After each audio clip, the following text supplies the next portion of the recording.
আসসালামু আলাইকুম ভাই ও বোনেরা, আপনারা কেমন আছেন? আশা করি ভালো আছেন। আমরাও ভালো আছি। দেখুন, আজকে আমরা কোরাল মাছের তেল ঝাল বানাবো। প্রথমে আমরা কোরাল মাছ সুন্দর করে কেটে ধুয়ে নিয়েছি। ধুয়ে কয়েক পিস রান্না করার জন্য নিয়েছি। তারপর তেলে কড়াই বসিয়ে তেল গরম দিয়ে দিয়েছিলাম আগেই। তারপর পেঁয়াজ কাঁচামরিচ দিয়ে দিলাম। দিয়ে পেঁয়াজ কাঁচামরিচগুলো একটু ভেজে 1 চামচ রসুন বাটা দিলাম। রসুন বাটা আর পেঁয়াজ কাঁচামরিচ একসাথে আমি ভেজে নেব কিছুক্ষণ। ভেজে 1/2 চামচ গুঁড়া মরিচ, 1/2 চামচ লবণ আর হাফ চামচ হলুদ গুঁড়ো দিলাম। দিয়ে মশলাগুলো আমি ভালো মতো কষিয়ে নিলাম। নিয়ে একটা টমেটো দিলাম পাতলা পাতলা করে কেটে। তারপর আর একটু ঝোল দিয়ে দিলাম। দিয়ে আমি সবগুলো মশলা একসাথে কষিয়ে নেব। আর মাছের মধ্যে একটু লবণ হলুদ মেখে নিলাম। এইভাবে রান্না করে দেখবেন, খুব ভালো হয়।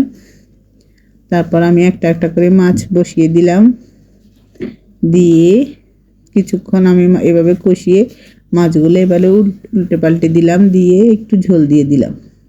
দিয়ে এভাবে ঢাকনা দিয়ে রেখে দেব প্রায় 10 মিনিটের মতো। দেখুন, কোরাল মাছ একদম অল্প সময়ে রান্না হয়ে যায়। ভালো মতো কষিয়ে আর একটু পানি দিয়ে দিলাম। দিয়ে আরও 10 মিনিট আমি রান্না করে নেব। দেখুন, রান্না করে নিয়েছি। এভাবে ধনেপাতা দিয়ে আবার নামিয়ে নেব। এভাবে আপনারা কোরাল মাছের তেল ঝাল বানিয়ে দেখবেন, খুব ভালো হয়। এভাবে কোরাল মাছের তেল ঝাল বানিয়ে খাবেন আর আমাকে কমেন্ট করে জানাবেন কেমন হয়েছে। আজ এ পর্যন্ত।